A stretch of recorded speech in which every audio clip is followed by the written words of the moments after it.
और दोस्तों VNITI के यूट्यूब चैनल में आप सभी का स्वागत है। आज हम लोग लेथ मशीन का डेमोन्स्ट्रेशन शुरू कर रहे हैं। ठीक है, तो सबसे पहले तो ये है आपकी लेथ मशीन। ठीक है, इसका सबसे बेस हिस्सा जो होता है वो इसका लेग होता है, सबसे निचला हिस्सा। इसके ऊपर आता है बेड। ठीक, ये बेड है, ये बेड होता है। इसी के दोनों तरफ आपके टेल स्टॉक और हेड स्टॉक लगते हैं। ठीक है, ये होता है टेल स्टॉक। इसके बाद ये आता है हेड स्टॉक। जैसे हमारा सिर होता है ना, वैसे ही ये भी है। ठीक है, हेड और टेल। ठीक है, हेड स्टॉक में ही चक लगा होता है, जिस पर जैसे कि यहाँ पे देख रहे हो ये 3 जॉ चक लगा होता है। ठीक है, इसी 3 जॉ चक में मटेरियल को क्या करता है, पकड़ा जाता है। ठीक है, 3 जॉ चक जो काम करता है वो सभी सिलेंड्रिकल जॉब के लिए क्या होता है, जरूरी होता है, क्योंकि 3 जॉ चक में आसानी से सेंटर मिलाया जा सकता है। किसी भी गोलाकार या बेलनाकार जॉब का अगर सेंटर लेना है तो 3 जॉ चक का ही उपयोग किया जाता है। अच्छा, हम 3 जॉ चक क्यों कह रहे हैं, क्योंकि इसमें 3 जबड़े लगे हुए हैं। ठीक है, दो जॉ चक भी आता है जिसमें 2 जबड़े लगे होते हैं। ठीक है, 3 जॉ चक भी आता है, 4 जॉ चक भी होता है जिसमें 4 जबड़े लगे होते हैं। ठीक है, 4 जॉ चक का इस्तेमाल अधिकतर इनसेंट्रिक टर्निंग के लिए किया जाता है। इसेंट्रिक टर्निंग यानी कि उपकेंद्रिक टर्निंग, जिसमें मतलब जैसे कि आपके क्रैंक शाफ्ट होते हैं, टाइमिंग शाफ्ट होते हैं, उनकी टर्निंग के लिए 4 जॉ चक का इस्तेमाल किया जाता है। ठीक है, अभी यहाँ पे 3 जॉ चक लगा है, इसमें सेंट्रिक टर्निंग करनी है हमको। ठीक है, यानी सेंटर टू सेंटर टर्निंग करनी है। उसके बाद ये आते हैं इसके कंट्रोल्स। इधर आ जाओ, ये इसके कंट्रोल्स हैं, जैसे लो एंड हाई। ठीक है, जिसमें इसका RPM सेट किया जाता है और इसकी स्पीड सेट की जाती है। साथ में ये लीड स्क्रू के लिए यहाँ एक कंट्रोल दिया गया है, जिससे लीड स्क्रू कंट्रोल होता है। ठीक है, अब आते हैं बेड पे। तो ये लंबा सा जो मेटल पीस है ये बेड है। ठीक है, मोस्टली जितनी भी पार्ट इसके बने हुए हैं वो सभी कास्ट आयरन के बनते हैं। खासकर बॉडी के जितने भी पार्ट हैं वो सभी क्या हैं, कास्ट आयरन के बने हुए हैं। ठीक, इस पे 2 ट्रैक दिए गए हैं। यहाँ पर ये 2 चैनल आपको दिखाई दे रहे होंगे। इन्हीं चैनलों पर ये पूरा हिस्सा क्या होता है, आगे पीछे चलता है, जैसे कि देख पा रहे हैं ये चल रहा है। ठीक है, इस पूरे हिस्से को क्या कहते हैं, कैरेज कहते हैं। ठीक है, इसे कैरेज कहते हैं। और इसी कैरेज के ऊपर हमारा टूल लगाया जाता है। इसके बहुत सारे पार्ट हैं। सबसे पहला पार्ट होता है कैरेज का एच। ठीक है, ये एक हिंज पार्ट होता है, ये मेन बेस होता है, जिस पर आपका जो है ट्रैक से जुड़ा होता है। ठीक है, और इसी एच पार्ट की वजह से जो आपका कैरेज है वो दाएं और बाएं चलता है। ठीक है, एच के ऊपर क्रॉस स्लाइड लगी हुई है। ठीक है, ये जो हिस्सा दिख रहा है आपको, ये क्रॉस स्लाइड होता है। ये जॉब के लंबवत यानी 90 डिग्री के एंगल पर क्या करता है, आगे और पीछे मूव करता है। ठीक है, आगे और पीछे चलता है। ठीक, उसके बाद आते हैं कंपाउंड स्लाइड के ऊपर। क्रॉस स्लाइड के जस्ट ऊपर एक और स्लाइड होती है जिसे कंपाउंड स्लाइड कहते हैं। ये 0 से 45 डिग्री के कोण तक की क्या कर सकता है, मूव कर सकता है। 0 से 45 डिग्री के कोण पर सेट हो सकता है, और ये हमेशा 45 डिग्री के कोण पर ही चैम्फरिंग करने या टेपर टर्निंग करने के लिए उपयोग में लाया जाता है। ठीक, इस कंपाउंड स्लाइड के ऊपर ये जो मेटल पीस आप देख पा रहे हैं ये है टूल पोस्ट। ठीक, ये वो पार्ट होता है जिसमें टूल बांधा जाता है। ठीक है, ये 9 स्क्रू आपको दिखाई दे रहे होंगे। मोस्टली 8 स्क्रू इस पे लगे होते हैं। ये 8 स्क्रू क्या करते हैं, मिलके इस टूल को फिक्स करते हैं। ठीक है, ये 4 वे टूल है, 4 वे टूल पोस्ट है। हमने देखा था single tool post, single way tool post, double way tool post और 4 वे टूल पोस्ट। तो ये 4 वे टूल पोस्ट है। 4 वे का क्या मतलब है? 4 वे का मतलब है कि एक साथ आप 4 टूल इसमें अलग अलग 4 टूल इसमें फंसा सकते हैं। ठीक है।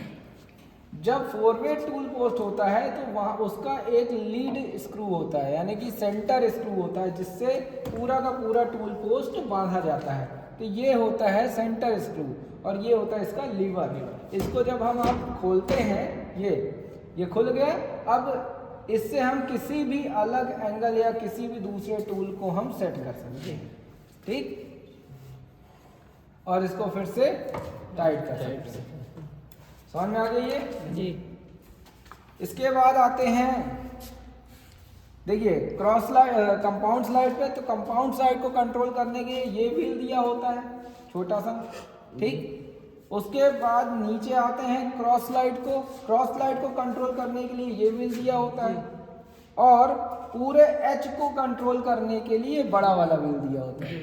ठीक है, यही है जो एच को कंट्रोल करता है और कैरेज को दाएं और बाएं मूव करता है। समझ में आ गया? चलिए, इसके बाद आते हैं इस ग्रेजुएशन पे। अगर आप देख पा रहे होंगे तो इन सभी पे एक एक ग्रेजुएशन डली हुई है। ठीक है, कुछ नंबर डले हुए हैं। ये नंबर बताते हैं कि मटेरियल या आपका टूल किस स्थिति में है, यानी कि कितना गहरा जा रहा है, कितना कम आ रहा है। जैसे कि हमको यहाँ से 30 mm अंदर डीप होल करना है या डीप कटिंग करनी है, तो यहाँ पर हम सेट कर देंगे। ठीक है, अब इसको 0 पर सेट कर दिए। तो जब हम इसको आगे की तरफ पुश करेंगे, ठीक है, अब देखिए धीरे धीरे ये आगे की तरफ जा रहा है। जब ये व्हील हम घुमाते हैं तो ये आगे की तरफ जाता है, लेकिन हमको पता नहीं चलेगा कि ये कितना आगे जा रहा है। समझ में आया? कितना अंदर डीप होल कर रहा है उसको या डीप कटिंग कर रहा है, हमें नहीं पता चलेगा। उसके लिए यहाँ पे ग्रेजुएशन डली रहती है। इसको हम एडजस्ट भी कर सकते हैं अपने हिसाब से। जिस स्थिति में जॉब रहता है या टूल रहता है उस स्थिति में इसको एडजस्ट कर सकते हैं। अब जैसे कि हमको 30 डिग्री का 30 mm का अंदर होल या कह सकते हैं डीप कटिंग करनी है, तो यहाँ पर हम 0 पे सेट कर देंगे। उसके बाद जब भी हम व्हील घुमाएंगे ये हमें बताता रहेगा कि कितने दूर अंदर ये जा रहा है। अब जैसे ये 30 तक आ गया तो हम इस पर रुक जाएंगे। अब हमें पता चल गया कि 30 mm डीप होल हो चुका है या डीप कटिंग हो चुकी है। समझ में आया? उसी के हिसाब से यहाँ पर बहुत सारे ग्रेजुएशन डले हुए, जैसे क्रॉस स्लाइड में भी एक ग्रेजुएशन डला हुआ है कि कितना डीप कटिंग हम कर रहे हैं। या यहाँ पर देखिए मेन स्लाइड में भी, ये एच की स्लाइड में भी यहाँ पर ग्रेजुएशन डली हुई है। इससे पता चलेगा कि हम दाएं कितनी तरफ कितना दूर गए हैं, बाएं कितना दूर गए हैं। समझ में आया? जैसे हमको 4 mm लंबी जो है वो या 40 mm लंबी जो है क्या करना है, प्लेन टर्निंग करनी है। ठीक है, तो हम 0 से शुरू करेंगे और 40 mm तक इसको ऐसे घुमाते रहेंगे। ठीक है, तब ये यहाँ से क्या है, दाएं से बाएं की ओर जितनी भी ऑपरेशंस होते हैं, चाहे प्लेन टर्निंग हो गई, टेपर टर्निंग हो गई या स्टेप टर्निंग हो गई, सभी क्या होती है, दाएं से बाएं की ओर होती है। ठीक है, इस चीज़ को ध्यान रखिएगा। कैसे खड़े हो तुम? अपने बल पे खड़े हो जाओ यार। चलो, समझ में आ गया? ये दाएं से बाएं की ओर हमेशा होती है। और इसीलिए यहाँ के इसके ग्रेजुएशन में आप देखेंगे तो 0 से ये बाईं ओर की ओर से दाईं ओर की ओर से 10 नंबर, 20 नंबर, 30 नंबर लिखा हुआ है। ठीक है, जब हम इसको चलाते हैं, मान लो हमको 40 mm जाना है, तो यहाँ से 0 हम सेट किए और इसके बाद इसको घुमाना शुरू किए। अब ये जा रहा है। ठीक है, 40 mm तक आने के बाद हम रुक जाएंगे। अब हमको पता चल गया कि ये जो टूल है हमारा, ये 40 mm की रास्ता तय कर चुका है। समझ में आया? चलिए, अब इसके बाद आते हैं टेल स्टॉक के ऊपर। टेल स्टॉक जो होता है आपका लेथ मशीन का एक सपोर्टिव यानी एक्सेसिबल कह सकते हैं या एक्सेसरीज के अंडर में आने वाला हिस्सा होता है। ठीक है, इसी पे सारी एक्सेसरीज लगाई जाती हैं, जैसे कि टैप लगाना हुआ, डाई लगाना हुआ, ठीक है, या कोई भी कटिंग टूल बांधना हुआ, खासकर तो इस पे लगाया जाता है। ठीक है, जैसे कभी कभी हम जो है ग्राइंडिंग के लिए इस पे चक यूज़ कर लेते हैं। ठीक है, ग्राइंडिंग चक अगर यूज़ करते हैं तो इस पे बांध दिया जाएगा। या जब हम कभी जो है सपोर्ट के लिए इस पे ग्रूव्स यूज़ करते हैं या वी ब्लॉक यूज़ करते हैं तो कैरेज के ऊपर बांधा जाता है। ठीक है, अब यहाँ पर देखिए तो इस पर भी ग्रेजुएशन बनी हुई है, ये आगे पीछे चलता है, ये लॉकिंग मैकेनिज्म है। इसको यहाँ से इसको ढीला कर देते हैं और इसको जब भी चलाएंगे हम तो ये आगे और पीछे की तरफ चलेगा। दिख रहा है, आगे और आगे बढ़ रहा है। अब जैसे हमको ड्रिल करना है तो यहाँ पे ड्रिल बिट हम लगा देते हैं और इसको आगे की तरफ जब भी चलाएंगे तो यहाँ पे ग्रेजुएशन डली हुई है, आपको बताता रहेगा कि कितने mm डीप होल हमने किया है। अगर हमको 4 mm या 40 mm डीप होल करना है तो 0 पे हमने सेट किया और इसको फिक्स कर दिया। अब इसके बाद जब भी हम लगाएंगे तो ये आगे की ओर बढ़ता चला जाएगा। समझ में आ गया? चलिए, अब इसके बाद आते हैं हम ऑपरेशंस पे। इस पे कितने तरह के ऑपरेशंस होते हैं। मेन ऑपरेशन की बात करें तो मेन 10 ऑपरेशन इस पे होते हैं। पहला है क्या? फेसिंग। ठीक है, जब कोई जॉब, मान लीजिए ये एक जॉब है, इसको हम इस पे बांधते हैं। ठीक,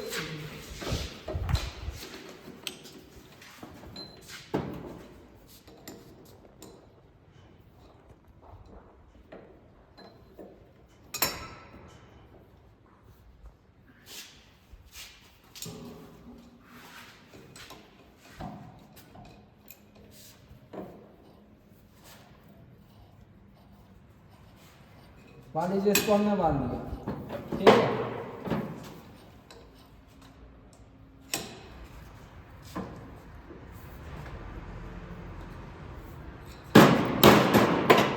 ये जॉब हमारा बन गया है। अब जॉब पर जब इस हिस्से पर फेसिंग, ये इस हिस्से पर कटाई की जाती है, टर्निंग की जाती है, तो इसको क्या कहते हैं? फेसिंग कहते हैं। फेसिंग कहते हैं। ठीक है, ध्यान दीजिएगा। जैसे कि हम एक टूल यहाँ पे लगा रहे हैं, ठीक है, और इसकी फेसिंग करना शुरू कर रहे हैं। चलिए चालू करिए। चालू करें।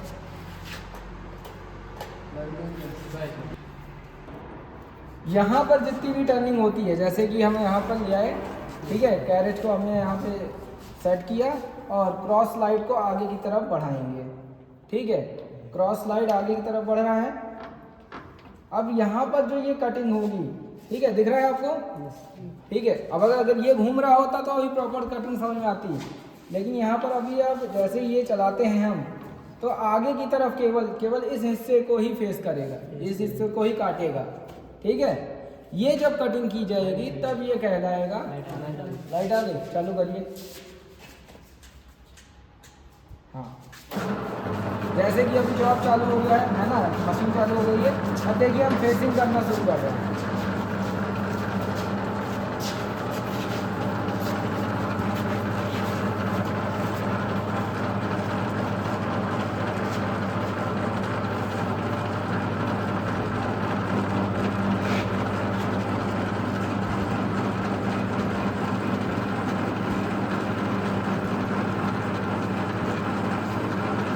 दिख रहा है?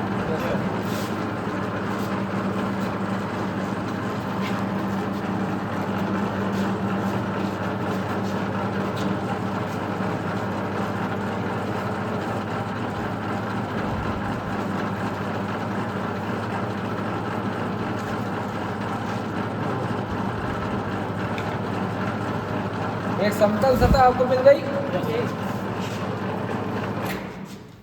ठीक है, अब यहाँ पर आप देखिए तो एक समतल सतह आपको मिल गई। ठीक है, ये जो समतल सतह प्राप्त हुई है, इसको बनाने के लिए जो प्रक्रिया हम करते हैं उसको क्या कहते हैं? हम फेसिंग कहते हैं। ठीक है, समझ में आ गया? क्यों करना होता है? क्यों करना होता है? ताकि इसकी लंबाई हम प्रॉपर निकाल सकें। ठीक है, अगर ये ऊबड़ खाबड़ रहेगा तो इसकी लंबाई हम नहीं निकाल पाएंगे। ठीक है, इसके लिए फेसिंग करना आवश्यक है। ठीक है, उसके बाद आते हैं प्लेन टर्निंग पे। प्लेन टर्निंग क्या होती है? जैसे कि आप यहाँ पे देख पा रहे हैं, ऊपर की ओर जो समांतर समानांतर जितने भी जॉब हम टर्निंग करते हैं, जैसे इसको चेंज कर लेते हैं पहले।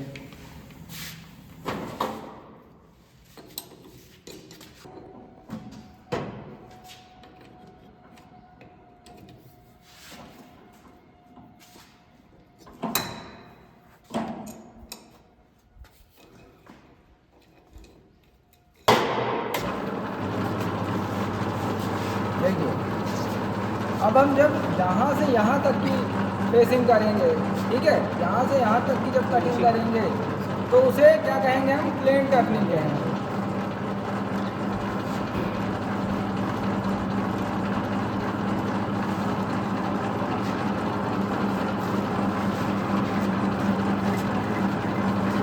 ठीक है। अच्छा, प्लेन टर्निंग के लिए हमेशा हम कैरेज के व्हील का उपयोग करेंगे।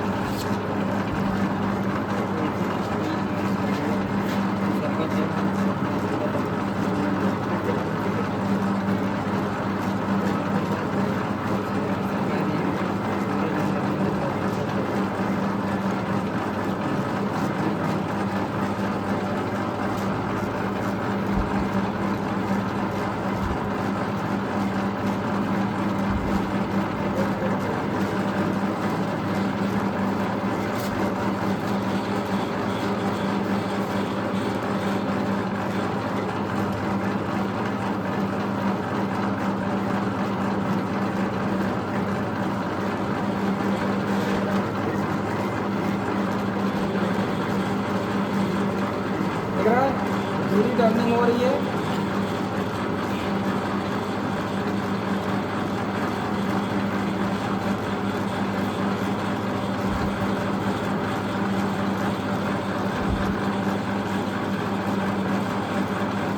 बहुत ही धीरे धीरे करना होता है, ज़्यादा लोड नहीं दे सकते हैं, नहीं तो टूल खराब हो जाएगा, या तो ढाल चली जाएगी या तो ये टूट जाएगा।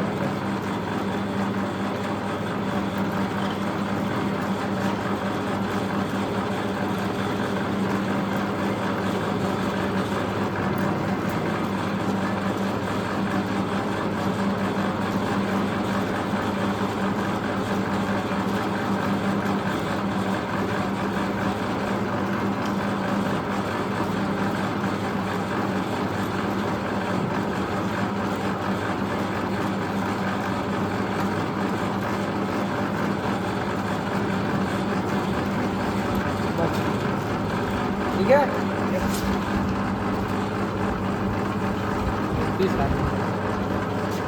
अब ध्यान दीजिए तो ये एक समतल सतह प्राप्त हो गई है, एकदम समान जी, है ना। इसी के लिए प्लेन टर्निंग की जाती है कि एक समान सतह में प्राप्त हो सके। ठीक है, किसी भी बेलनाकार जॉब में एक समान सतह प्राप्त करने के लिए हम टेपर टर्निंग करते, प्लेन टर्निंग। ठीक है। अब इसके बाद आते हैं स्टेप टर्निंग पे। स्टेप टर्निंग क्या होती है? जब जब गैप देते हुए, ठीक है, यानी कि कम व्यास में और अधिक व्यास में अंतर देते हुए हम किसी जॉब को बनाते हैं। यानी कि जैसे कि अब यहाँ पर कम व्यास है ना, यहाँ पर ज़्यादा व्यास है, तो ऐसे ही जब हम कोई भी जॉब तैयार करते हैं जिसमें एक तरफ कम व्यास होता है, एक तरफ ज़्यादा व्यास होता है, या एक तरफ और ज़्यादा व्यास होता है, उसे हम स्टेप टर्निंग कहते हैं। जैसे सीढ़ी होती है ना, है ना, जो ज़्यादा चौड़ा, फिर उससे कम, फिर उससे कम, ठीक है, उसी को स्टेप कहते हैं। वैसे ही जब हम टर्निंग करते समय उस स्टेप को फॉलो करते हैं तो उसे स्टेप टर्निंग कहते हैं। ठीक, अलग अलग तरह के जॉब बनाने के लिए स्टेप टर्निंग काम में ली जाती है। ठीक है, जैसे अभी एक ये हिस्सा है और हम इस पे टर्निंग करते हैं।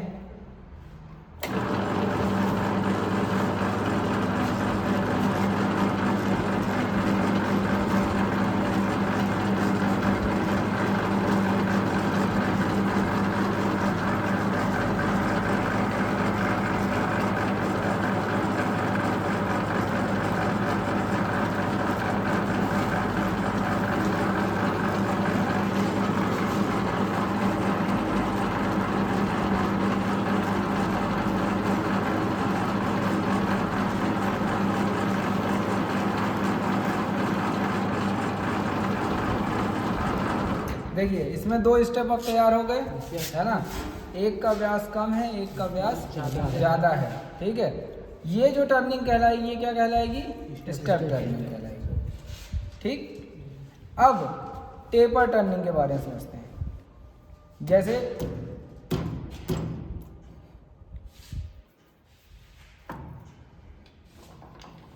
किसी भी जॉब को कोनिकल शेप देना हो, यानी कि शंकु आकार देना हो, ठीक है, या नोकीला आकार देना हो किसी भी एंगल पे, ठीक है, उस टर्निंग को टेपर टर्निंग कहते हैं। जैसे कि डेड स्टॉक में बना हुआ है, जैसे कि ये आकार है, ठीक है, ये आकार आप देख रहे हैं। अब ये आकार अगर बनाना है, और यहाँ पर देखिए तो यहाँ का व्यास और यहाँ का व्यास थोड़ा कम है, अंतर है ना दोनों में। इसका व्यास ज़्यादा है और इसका व्यास कम है।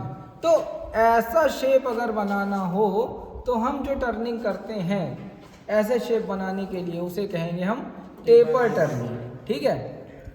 ये टेपर शेप तैयार हो रहा है इसलिए टेपर टर्निंग। समझ में आ गया? करने की ज़रूरत है? हाँ, करके देखें या आगे जॉब तैयार करेंगे आप? चलिए करके देखते हैं।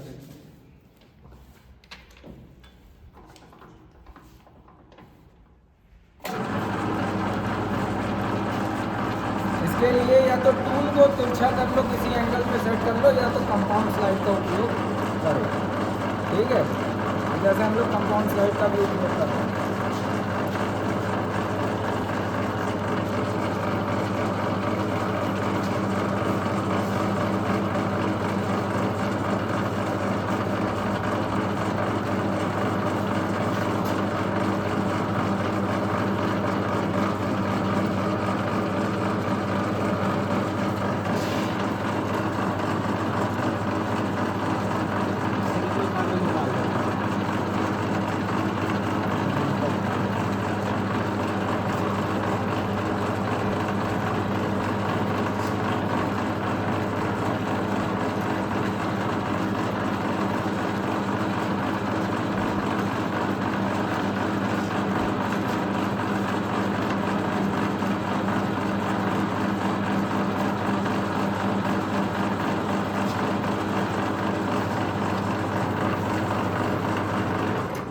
देखिए कॉर्नर एक तैयार हुआ है ना, और छोटा तैयार हुआ है, अभी हम उतना नहीं कर रहे हैं।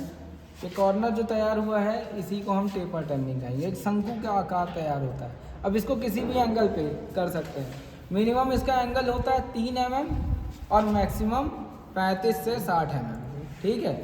मिनिमम आप 3 mm तक का टेपर कर सकते हैं, ठीक है। 1 mm का भी कर सकते हैं लेकिन वो पता नहीं चलेगा। समझ में आ रहा है? कोई है क्या? चलिए, ये हो गया आपका डेमोन्स्ट्रेशन कंप्लीट, ठीक है। अब इसके बाद एक एक करके सभी लोग स्क्रू बनाना सीखेंगे, ठीक।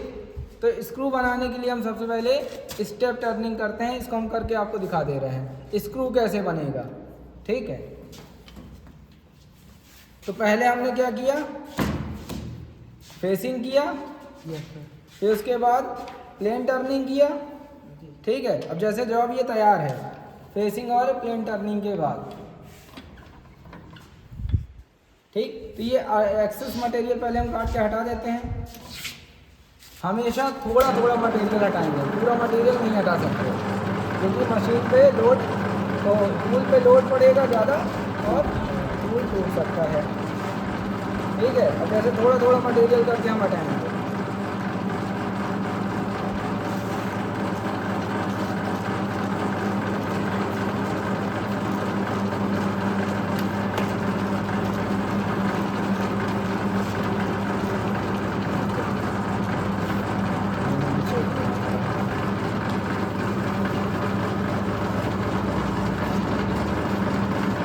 हमको इसका सेंटर लेना है मेरे साथ, ठीक है। टूल जब तक सेंटर में नहीं रहेगा ये कटिंग नहीं करेगा, ठीक है। अभी ये सेंटर से आउट था, बाहर की तरफ था, सॉरी ऊपर की तरफ था, इस वजह से ये कटिंग नहीं कर पा रहा था छोटे हिस्से पे। अभी जैसे नीचे हो गया है तो अभी ये कटिंग कर सकता है, ठीक है। लेकिन अभी भी ये ज़्यादा नीचे नहीं है, मतलब काफ़ी नीचे आ गया, एकदम सेंटर पे नहीं है, इस वजह से ये पूरी कटिंग नहीं कर पाएगा। समझ में आ रहा है? तो टूल को ऐसे रखना है कि ये बीचों बीच इसके सेंटर पे ही रहे हमेशा।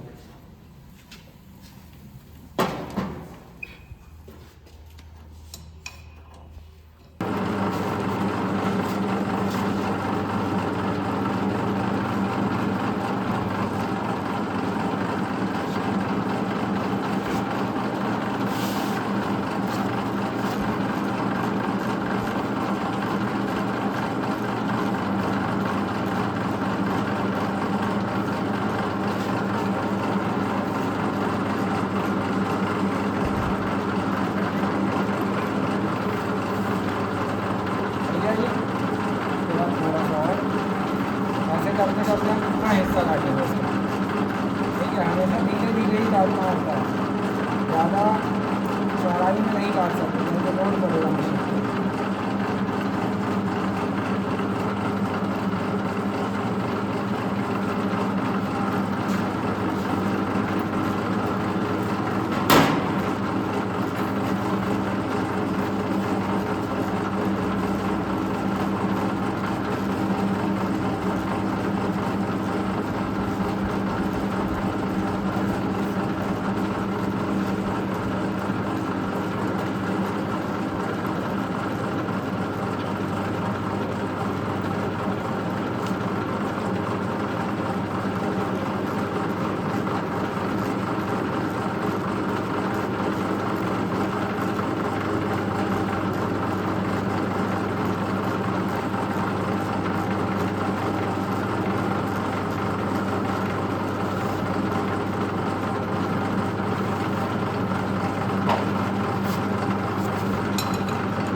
कैमरिंग हो गई, तो प्रेसिंग हो गई।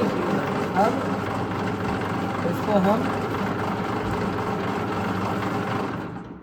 इसको हम नाप लेते हैं कि कितना बड़ा हमें काटना चाहिए, ठीक है। या इससे ऊपर का नाप लेते हैं कोई सा, जो अपने पास 12 mm का हमें बनाना है, ठीक है। तो इसको हम ऐसे ही नापते हैं। अब ये 12 mm पे नहीं है, कितने mm पे है ये देखो तो पता चले। ये आधा यानी कि 15, एक 16 mm पे है ये, ठीक है। ये 16 mm पे है, 12 mm हमको बनाना है, ठीक है। तो इसको हम 12 mm पहले चाहे इसको क्या करते हैं, स्ट्रेट टर्निंग कर लेते हैं, स्ट्रेट टर्निंग।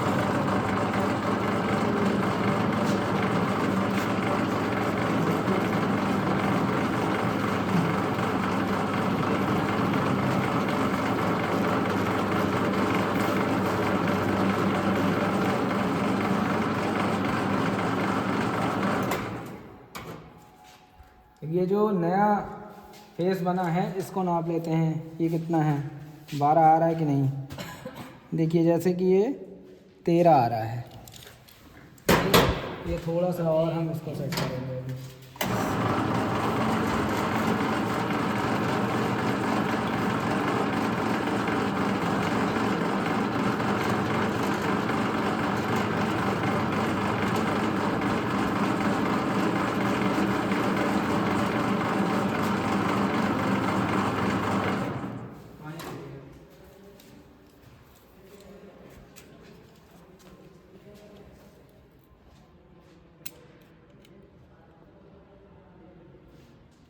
अब ये 12.5 पे आ गया है।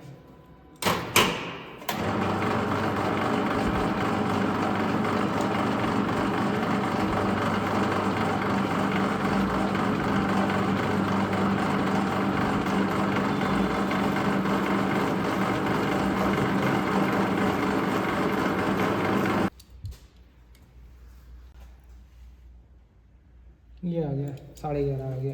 ठीक है, 12 करना है, पिच 12 की है, 11:30 चलेगा। ठीक है, 12:30 भी चलता है, क्योंकि जब आप डाइप लगाएंगे तो वो उतना काट के अलग कर देगा जितना ज़्यादा रहेगा जी। लेकिन कम नहीं करना है 12 से, जैसे कि हमें 11:30 करनी है तो ये नहीं करना है। इसको करने से क्या होगा, आपकी जो चूड़ी की पिच होगी वो कम हो जाएगी।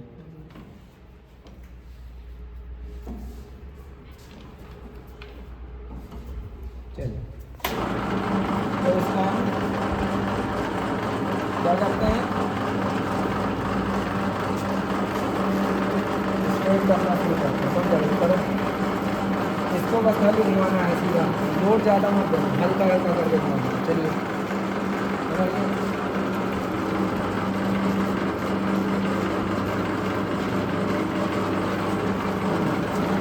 देखो नए स्पिंडल का निर्माण हो रहा है, इसमें नए व्यास का निर्माण हो रहा है। ठीक है, केवल इसी को घुमाइएगा और कुछ नहीं होगा।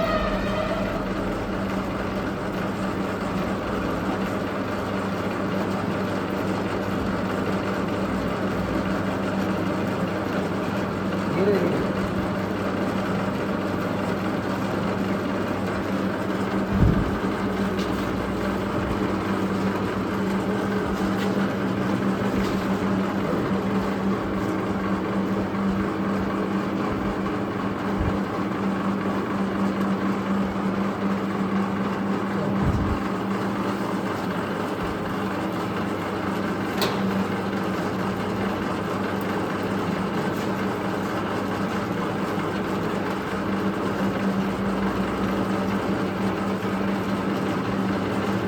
थोड़ा थोड़ा सभी लोग कर लो।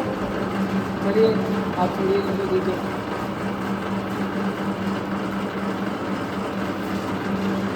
लोड ज़्यादा नहीं देना है, बहुत धीरे धीरे चलना है। ये समझ लीजिए कि लेथ मशीन का काम बहुत ही सब्र वाला काम है। ठीक है, बहुत धीरे धीरे स्टेप लेके चलना पड़ता है। तेज़ी से आप काम नहीं कर सकते, टर्निंग का काम कभी भी तेज़ी से नहीं होता है। ठीक है, क्योंकि आप लकड़ी पे या रबड़ पे, प्लास्टिक पे काम नहीं कर रहे हैं, आप मेटल पे काम कर रहे हैं, लोहे पे काम कर रहे हैं जी। चलिए,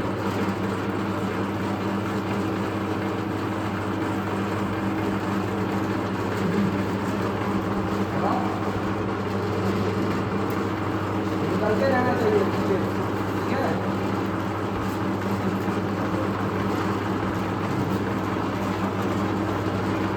अच्छा ध्यान दीजिए, तो यहाँ पे एक और स्टेप निर्माण हुआ है। क्यों? क्योंकि हमने आधा mm बाहर कर दिया, तो 11:30 दिख रहा था, उसको प्रॉपर 12 कर दिया। इसलिए यहाँ पे 2 स्टेप दिखाई पड़ रहे हैं।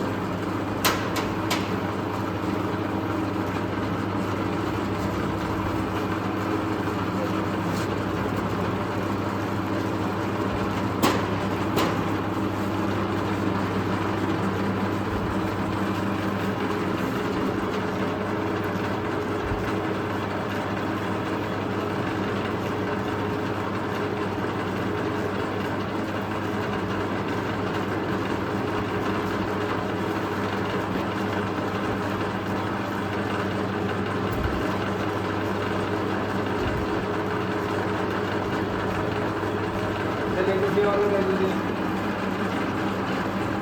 आइए, अभी पूरा स्क्रू बनवाओगे एक साथ। ठीक है, थोड़ा थोड़ा कंट्रोल नहीं करना, ताकि उस पर हाथ से रहे आपका। ठीक निकालो। ऑयल की किसी कुप्पी में ऑयल भरा होगा, उठा लाओ ज़रा। है इसमें ऑयल है?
ऐसा बन गया है ना। इसको हम थोड़ा समतल कर लेंगे।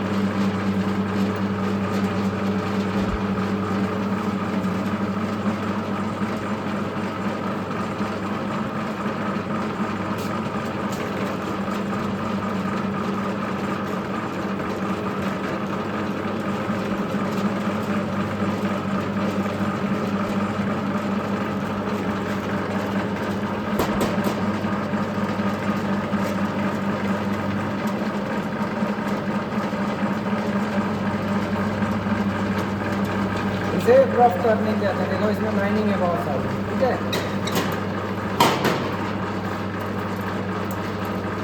इसे क्या कहेंगे हम? रफ करने, ठीक है। अब यहाँ पर स्पिंडल ये तैयार हो गया है, ठीक है। अब क्या करते हैं, इसको थोड़ा सा ग्रूव काटते हैं। इसको कहते हैं ग्रूविंग करना। थ्रेड इसमें बनाना मुश्किल हो जाएगा।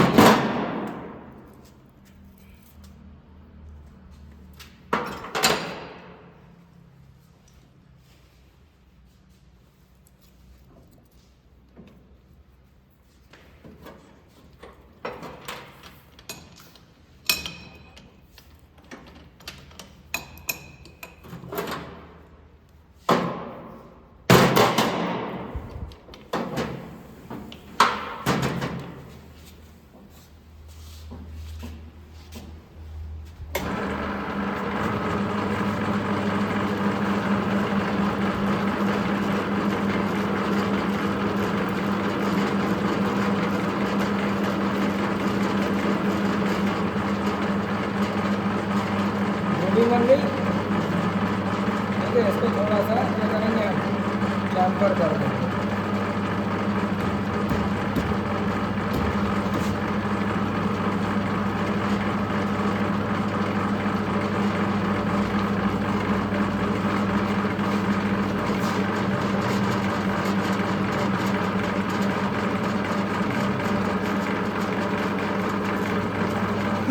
हो गया चैम्फरिंग, है ना। थोड़ा सा तिरछा हो गया। अब लाते हैं टैप और डाई।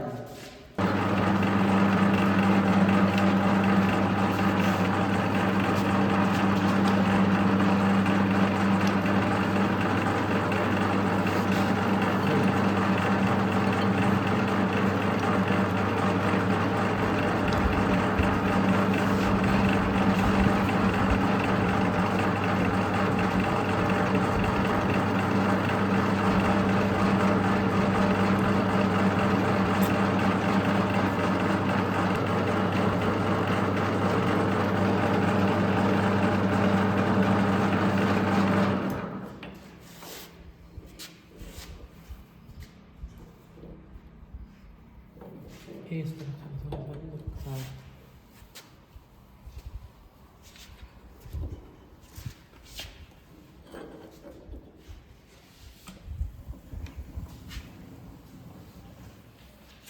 गुरुजी इतने उम्र लगाए, इतने मशीन में लगाए।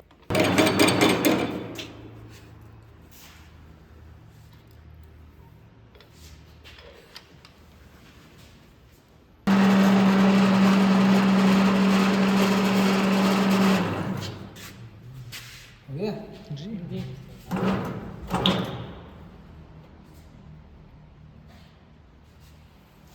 अब तो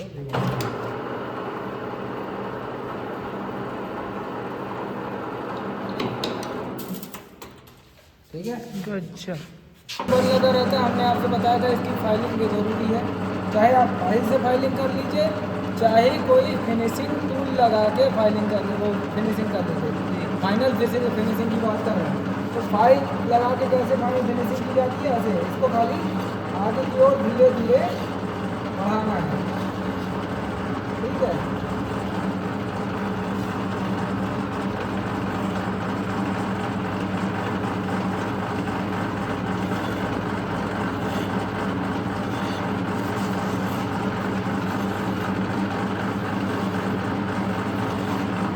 हो गया, स्क्रू आपका तैयार है। अब इसको काट लेते हैं, ठीक है। कटिंग के लिए हम चिप्स ले आते हैं। इसको काट लिया जाए, किससे, चाहे ऐसा से काट लो चाहे इससे काट लो। और पहले बेसिक करो, पहले इसको सेट करो और इसको आगे की तरफ करोगे तो आगे वाला हिस्सा बनेगा। और एक साथ नहीं चलाना चाहिए इसको, सीधा नहीं बनाना बस। देखो पहले फेसिंग करना होता है, इधर रहना चाहिए, बहुत धीरे धीरे करके तेजी से मत भागो। नहीं आ रहा है तो इसको पीछे करो, इसको आगे करो।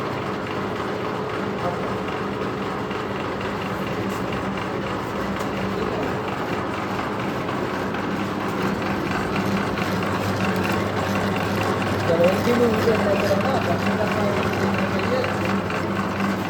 बिल्कुल लेते रहो। फोन कहाँ गया मेरा?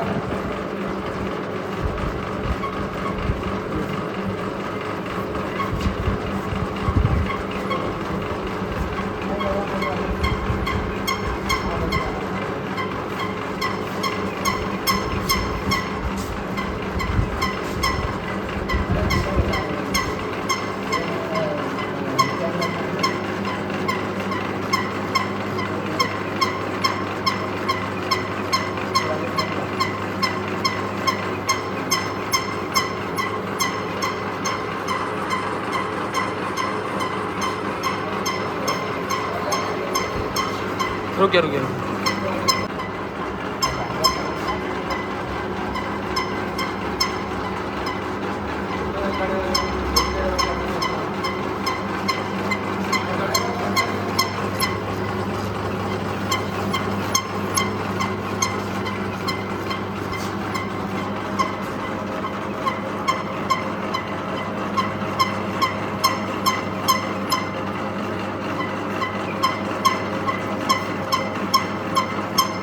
और करिए और आ जाने दीजिए।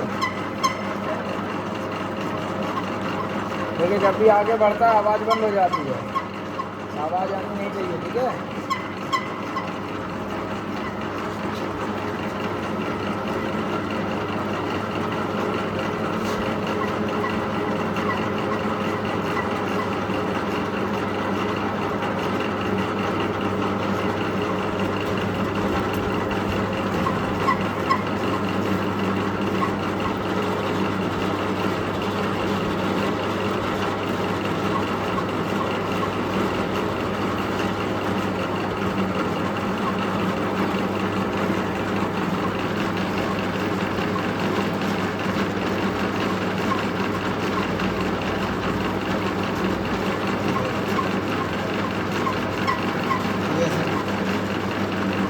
हो गया, बाहर करो।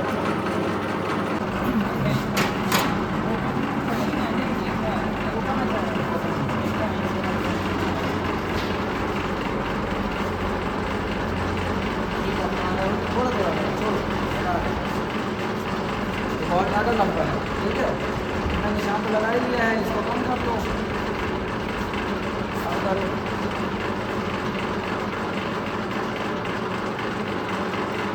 थोड़ा थोड़ा हिस्सा मार लो, ठीक है। इसमें करो, अब इसको पकड़े रहना, हिलाना नहीं, इसको कहाँ गया था?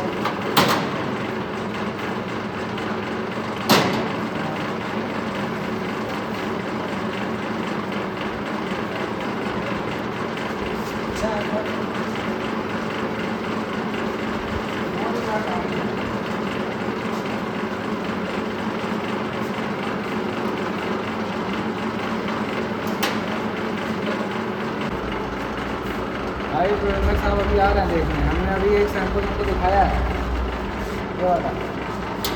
और अगर तुम लोग सही काम करोगे तो एकदम ऐसे ही बनेगा। यहाँ तक ले गया इसे,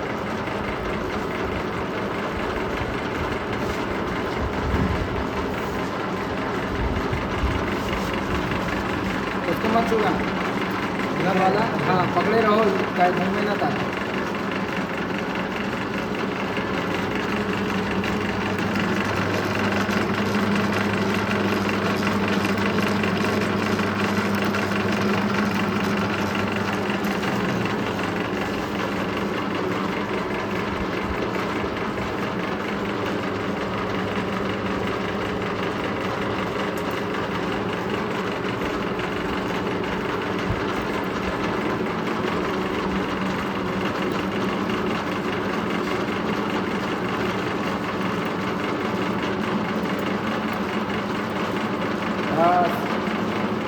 करो, बाहर करो। हाँ, बाहर करो, बाहर। चलो।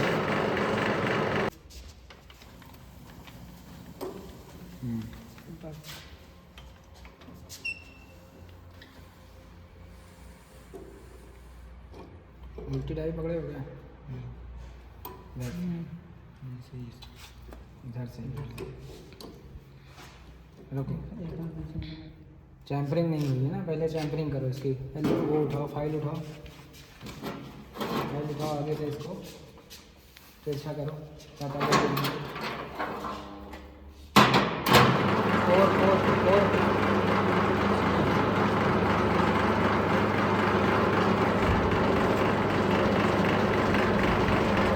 और ख़त्म करो इसको, साफ लिख करो इसको। ये ऐसे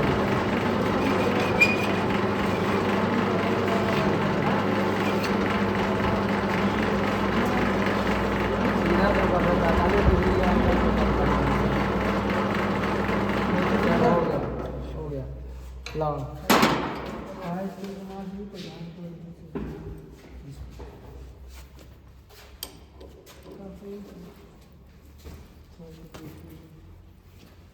दबाव सेट करो। ये किस लिए जमा हो रहा है सर? वेरिफिकेशन के लिए। किस? ओरिजिनल मार्कशीट जमा की है ना? हाँ ओरिजिनल का वो फोटो स्टेट। Photo state? हाँ फोटो स्टेट अगर जमा किए हैं तब तो आपका वो उसके लिए गया है, इसकी वेरिफिकेशन होगा।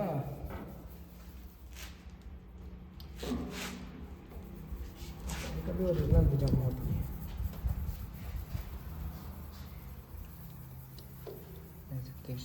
एग्जाम का वेरिफिकेशन होगा किसका है सर? कॉलेज का यार, तुम कहाँ से पढ़े हो, पढ़े नहीं पढ़े हो?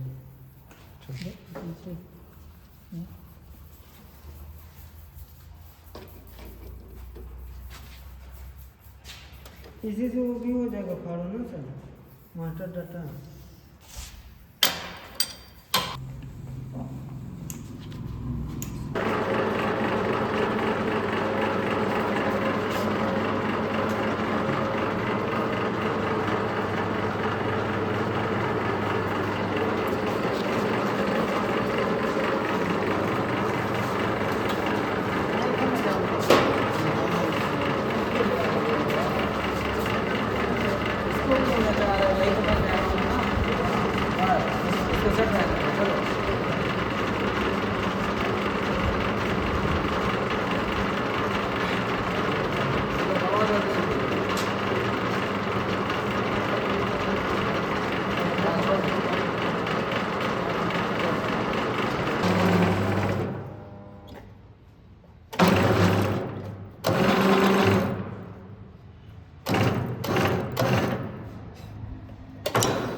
लो हो गया, अब इसको काट देना, ठीक है। ये लथ मशीन पे ही हर चीज़ सीखेंगे, बेटर रहेगा। उस पर फंसाने में फिर दिक्कत होगी क्योंकि राउंड जॉब है।